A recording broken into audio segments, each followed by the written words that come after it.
to the vlog. As you just saw, we are picking up right where we left off last week with face frame. So if you watched last week's video, you saw we installed a face frame on the upper bookshelves here.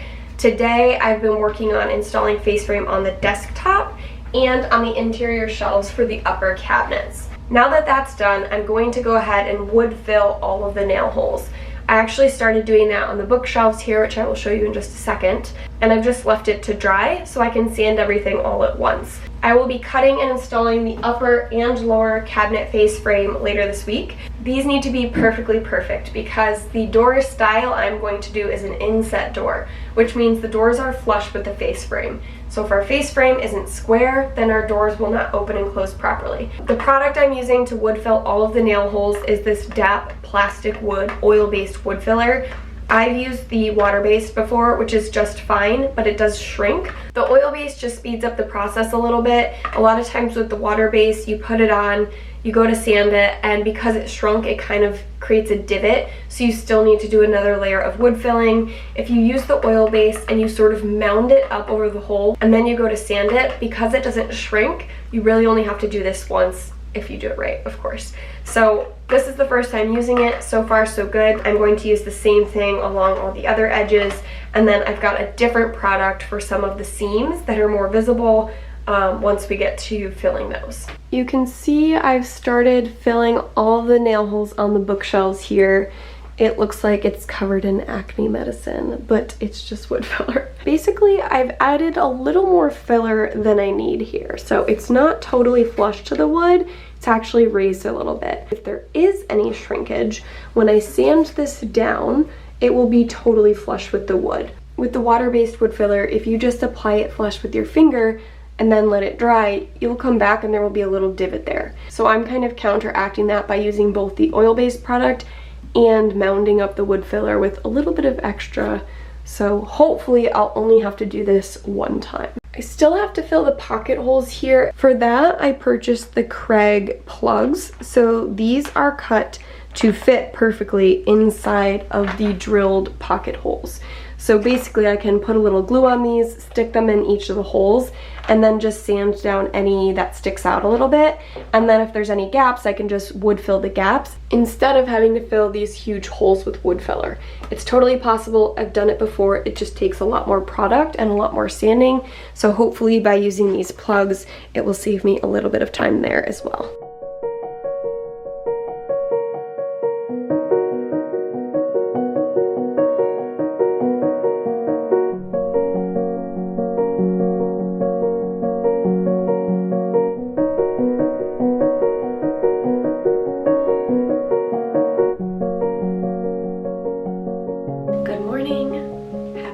Wednesday. The 4-day week always throws me off. I never remember which day it is. I ran out of wood filler yesterday. I tried to squeeze as much as I could out of this tube. I don't know why I thought just one tube was going to be enough, but I didn't want to get the big tub because I feel like if you don't use that up relatively quickly and always make sure it's sealed well, it like hardens up over time and then you kind of waste it. But I do need to go get another tube of this. I was able to finish the filling on the desktop and the 2 shelf face frame pieces I installed yesterday, so that's good.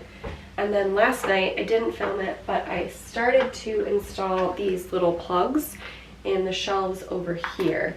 And I wasn't quite sure like if it was going to work, if I was going to go forward with it, but it went relatively smoothly. I just took each little plug and applied a little bit of glue along the top edge, and then I kind of like shimmied it into each pocket hole, and then I took my hammer and just tapped it in to make sure it was like in there nice and snug.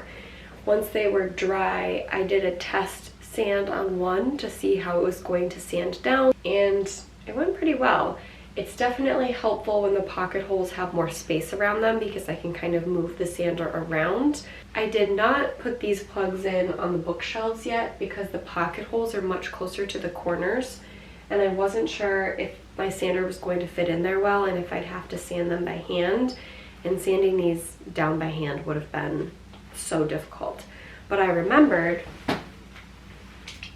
I have this attachment for my multi-tool, and it's just a little triangular sanding block, and then I've got like different sanding pads I can stick on here. So this will help me in those smaller spaces because I can really get into the corner. So now that I remember I have this, I'm going to go ahead and glue in the rest of the plugs for these bookshelves here and then just let them dry. Once I sand the plugs down, I will have to wood fill one more time around the edges. It's not perfectly flush and filled, but it's pretty darn close, and these save me a lot of wood filling, so it's worth it to do it in 2 layers. I would probably have to do 2 passes with wood filler anyway. So I'm going to get these glued in, and then that's probably all I will have time for today, because I totally forgot that now that it's September and after Labor Day, I signed up for a 4-week pottery class. So that starts tonight, and if I can film a little bit, I will bring you along. But if not, I will share with you how that goes. I'm very excited. It's going to bring back a lot of memories from studio time in college. I just used to spend hours in the studio, and I kind of miss that, like working with my hands. I mean, I know that's exactly what we're doing here, but just with like no plan, just creating for fun. And I love pottery, and it's something I've always wanted to do, so I'm really looking forward to that.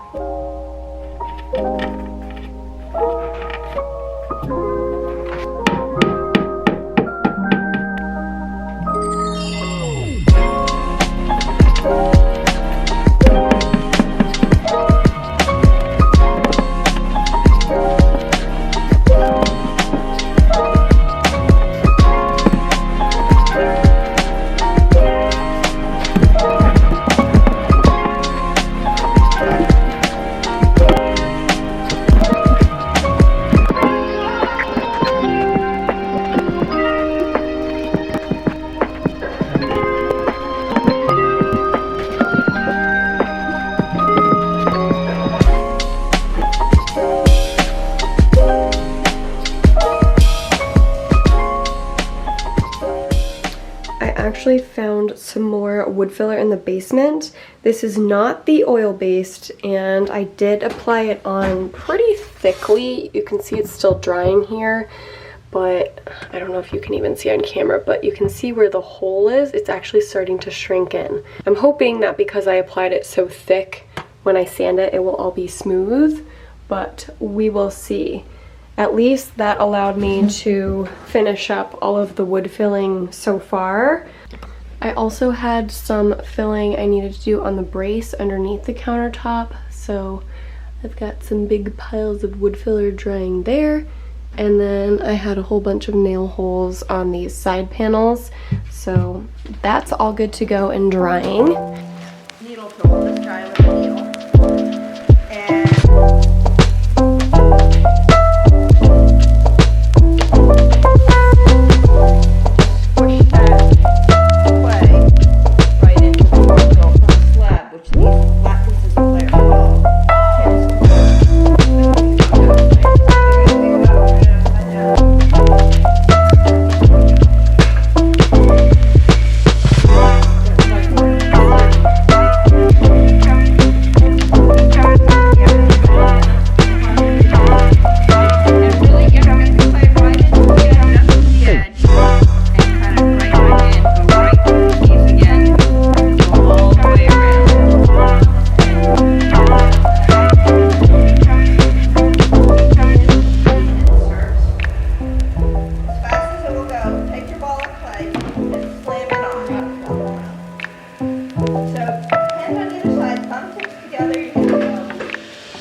That was definitely harder than I was expecting.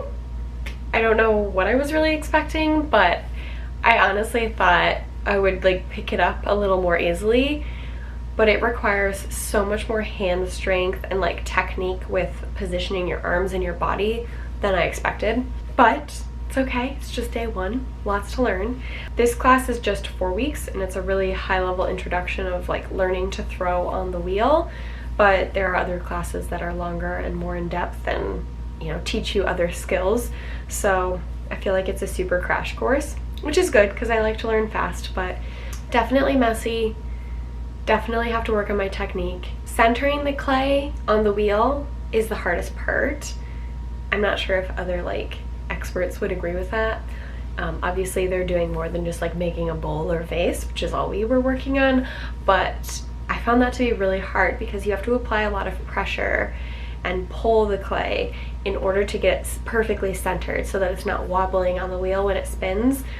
But once you get it, it's so satisfying because it's just like perfectly spinning without a wobble. Anyway, I hope you enjoyed seeing a few clips from that. I will continue to share updates as we make progress over the next few weeks on our little projects that we started.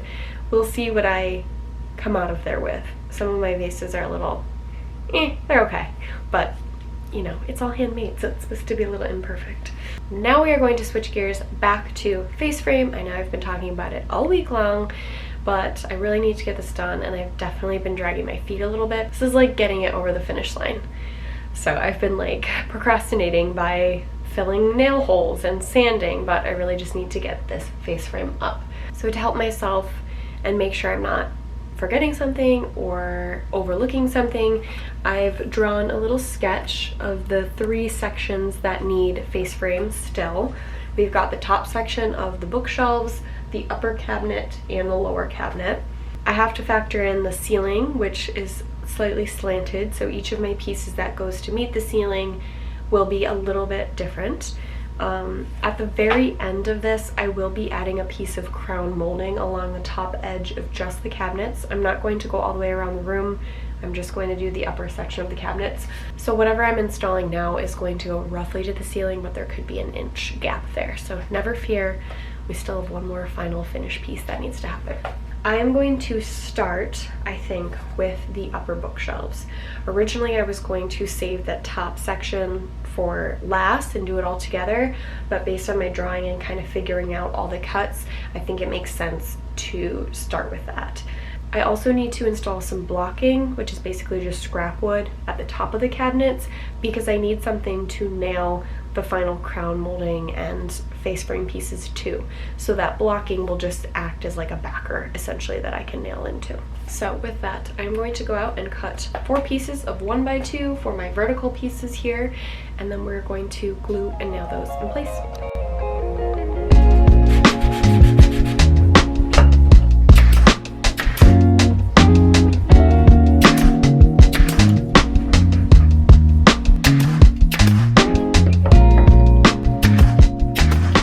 First step is done. We've got all of our vertical pieces extending to the ceiling.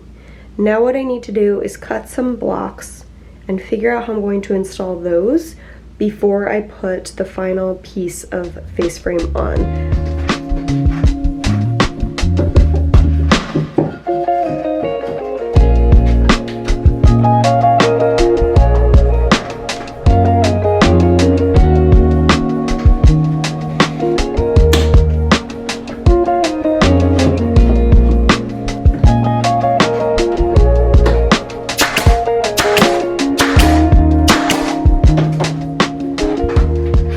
This was much easier than I was anticipating, which is always good. So I basically just took 2x4 scraps and slid it behind these vertical pieces we just installed.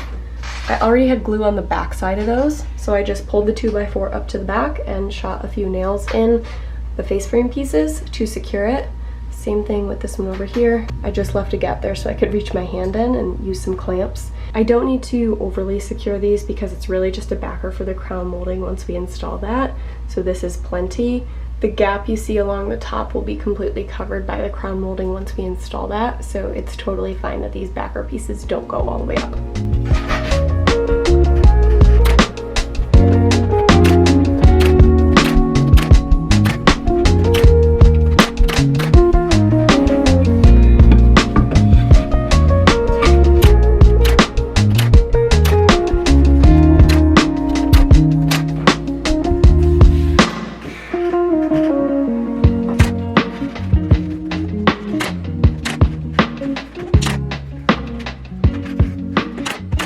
need to start working on the upper cabinet face frame. The right way to do this, or the best way rather, not necessarily the right way, would be to assemble the face frame separately so I know it's all square, and then put it up, glue it, and nail it in place. But part of me is lazy, part of me worries if I do it separately, I'm not going to have the measurements right. So I think what I'm going to do is very carefully install one piece at a time, triple, quadruple checking my measurements as we go. We'll see how it goes. If it doesn't work out, then we can pivot and assemble it separately. But I am hoping that this will allow me to move a little more quickly as well.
Frame is done.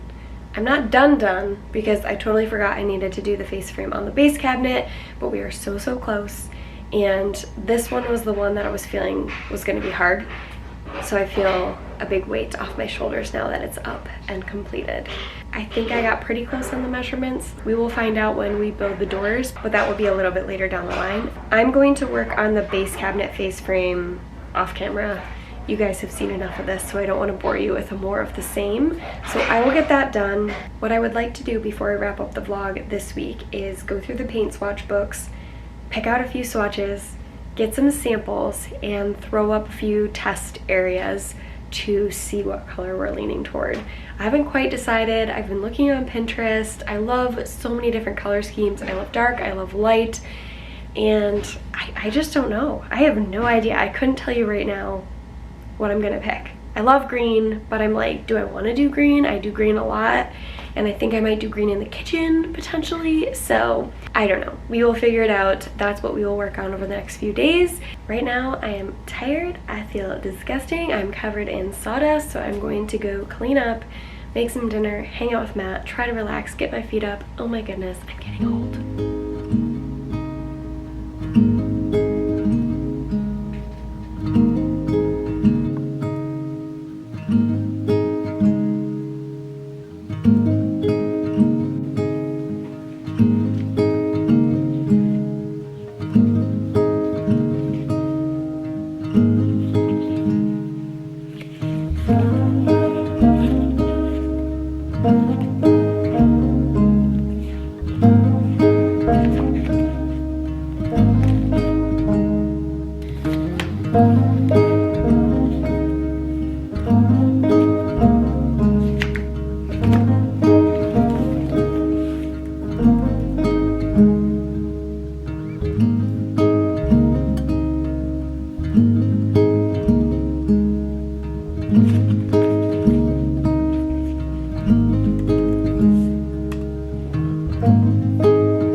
Okay, you guys, I have been flipping through all my swatch books.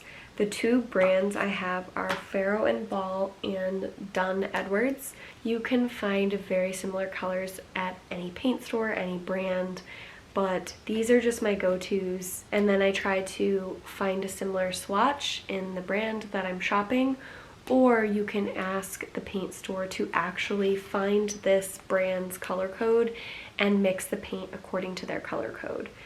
So even if you're buying paint at like Home Depot and you're using the Behr brand, you can ask them to match Farrow & Ball color London clay. It's really cool if you're super set on a color, because sometimes you just can't find the perfect swatch and a certain brand happens to have it, but that's not sold in store near you. So having these swatch books and being able to look at paint colors outside of Lowe's, Home Depot, Sherwin-Williams, etc. is very helpful. I will include links to these in case you are interested. I'm going back and forth between a lot of different directions. I love the idea of going dark, but it's a small space and there's not a lot of direct light. I do have one window, but the sun is on the other side, so it kind of gets indirect light, and I'm a little worried that it's going to become a cave, which is exactly what happened to Matt's office upstairs. We love it, but it's only bright when the sun comes around to the back of the house and it comes through his window. Otherwise, it's a very dark and moody. So it works for him, it's totally fine, but if I'm going to be spending a lot of daytime hours in the office, I don't want it to always feel like super dark. I think that also tends to shrink the size of the space, so I don't want it to feel tiny. Love the idea of like a cranberry room. I think that would be amazing. I don't know, I might have to save that for the powder bath, just like a smaller space that I can kind of like pack a punch in and not spend like every moment in there. I don't know. I'm also trying to think of color across the whole house. Like, what are the different colors that I'm going to use throughout? Because even though I'm fine with like switching things up, I want it to kind of feel cohesive generally. So if we put all the swatches in the house next to each other, I want them to feel like they were meant to be together. So even if it's a mix of like warms and cools, that they kind of find themselves, you know, connections somewhere. That also means potentially using similar colors in different rooms in the house in different ways. Like maybe I paint our bedroom walls a color and then I use that same color on the trim in a different room, which is something I'm thinking about. I keep going back to sage green because it feels warm, it aligns with everything else I do, but it's also like one of my favorite colors, and for the room that I'm gonna spend probably the most time in, I wanna love it. I don't wanna do beige. Everybody does beige. It's going to go out of style, I know it, and I just don't wanna lock into that, but I do love it now. If I didn't do sage, the other color I'm leaning toward is like a bluey gray. There's a color by Farrow & Ball called light blue, which seems very unassuming, but it's a gorgeous like grayish, bluish, hint of greenish in it, and it's a little bit on the lighter side. So I feel like if I painted that in like the smaller, darker space, it's actually going to look a little bit darker. It's a little bit of color, but not too much, and it's also somewhat neutral, so I feel like I could go either direction with other colors and items in the room, and it would totally work. That's where my head is at right now. I'm thinking I'm going to get a few swatches. I will definitely get a swatch of like a sagey green. I will get the swatch of the light blue, because those are two that I'm like heavily leaning toward. And then I might get 2 or 3 random swatches. I am going to do brass hardware. We don't have a ton of it because we just have that one section on the left that will be cabinets. So that's where we'll have like little knobs. I already have them. I got them on Facebook Marketplace several years ago and I've been hanging on to them for ages, so I'm excited to finally use those. They're very similar to what we used in our last house, if you ever saw that kitchen remodel. So I know that I'm going to definitely be incorporating the warm bronze or the warm brass, so whatever we pick has to work with that. Not that that really narrows it down, because I feel like any of these colors could work with brass.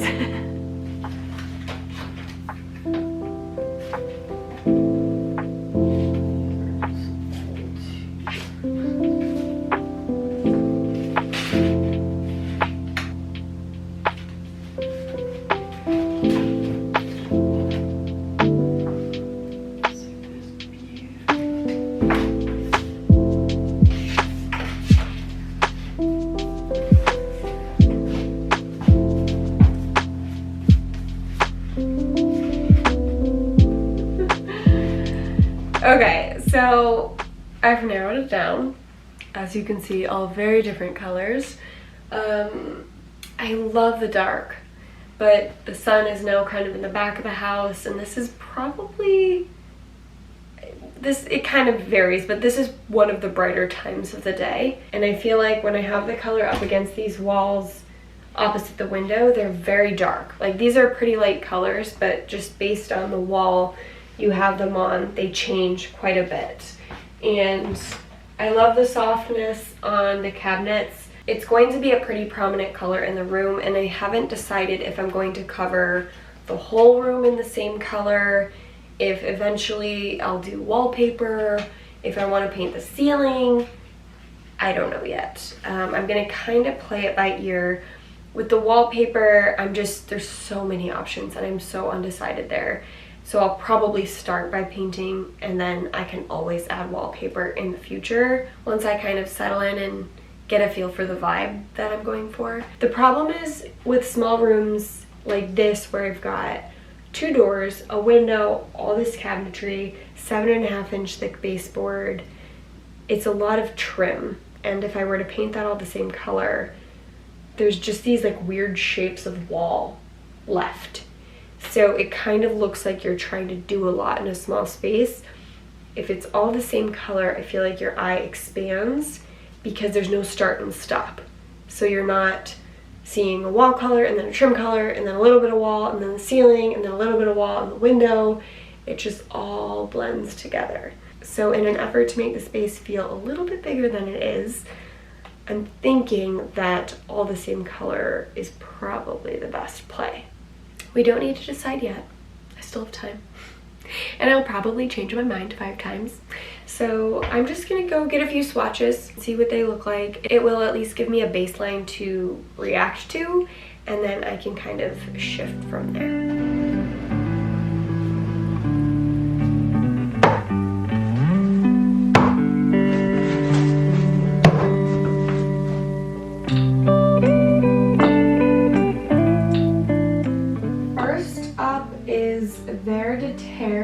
This is a Farrow & Ball color, but it's been matched in Benjamin Moore, so we'll see how close it is to the actual swatch.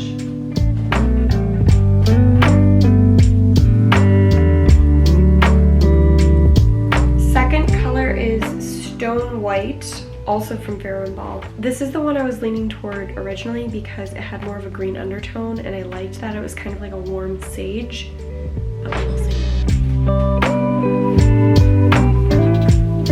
Last one is Light Blue, also by Farrow & Ball. I got this because I'm not sure I'll do the blue in here, but I really love this color and I was thinking of potentially doing it in our bedroom. So I figured at least I have the sample, I can try it in other places and figure out which room it works best in. Okay, this is not a true reflection of these colors because the light in here is crazy right now, but I just want to show you how different it looks on different walls. So this is on the wall opposite the window. These are on the front of the cabinets and the windows to the right here. And then these are in the back of the upper bookshelves. So it's amazing how light really changes how colors look. And this is why it is so important to test your colors before you buy them. What you see in the store is not at all what it will look like on the wall. It could appear lighter, darker, brighter, more saturated, less saturated. So the downside for me here is that I love all of these. Like, these are gorgeous colors. This one's just a touch brighter and lighter than the one I was originally thinking I would go with, but I love that blue. I don't know if it's right for the office, but I love that color and 100% think I'm gonna use that in the bedroom. So it might be between these two. I will be patient. I will let them dry. I will come back and look at them in the morning. I can pop in at different times of the day to see like what they're looking like, and then we will decide if one of these is it. I'm also going to dig out the brass hardware that I will be using on the cabinet doors and like hold it up to some of the swatches to see if it's like working better with one or the other. I suspect it will work with all of them, but it'll be nice to see. So my heart's fluttering. I'm so excited. Oh, we are so close. The sanding is killing me. It's killing me. It takes so darn long, but seeing color up here is that boost I needed to keep going because we are so close to painting, and I cannot wait to see this in one color. It's gonna be awesome.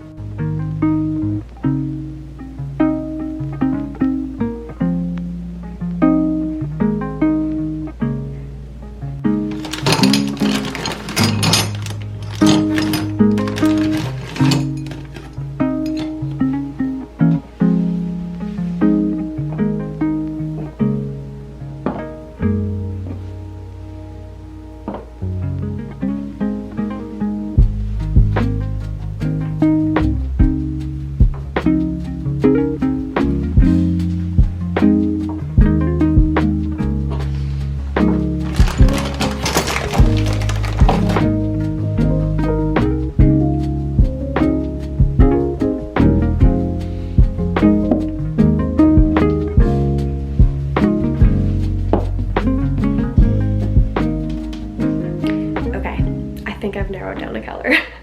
Now that I've seen it in evening light and I'm looking at it in morning light, I'm pretty sure I'm gonna go with this middle sagey olive green. I love the warmth it brings to the space. I do love both of the other colors, and I might save them for other things. Well, I'm definitely saving the light blue for our bedroom. That's a 100%. But this other sort of greeny, bluey color, I don't know. I'll find a place for it. But especially after pulling out all my brass hardware here, which I originally thought I just had knobs, but I also have these little cup pulls, which will be perfect for the drawer I'm going to put here. And I also have these beautiful brass hooks. I actually got these last year at Brimfield, which is a huge antique show here in Massachusetts. It's held 3 times a year. They do like May, I think, July and September. It is enormous, and it's a perfect segue because next week we are going to take a break on office stuff so I can finish doing all of this sanding and caulking and boring things. Like, it's not fun to watch at all, and I don't want to waste your time with that. But we are going to go to Brimfield. Tomorrow is the last day of the September show, and usually on the last day, that's when they have like the best pricing, because all of the vendors have been there all week long, and now it's done. They need to pack up their stuff, and the more they can sell, the less they have to pack up and bring back with them. So I will bring you along on that and share with you all the fun finds and just show you around the whole show, because it's just really cool. If you're into antiquing or thrifting, it will be a very fun episode. So thank you so much for watching this week. If you liked the video, make sure to give it a thumbs up and subscribe for future updates, and we will catch up again next week at Brimfield.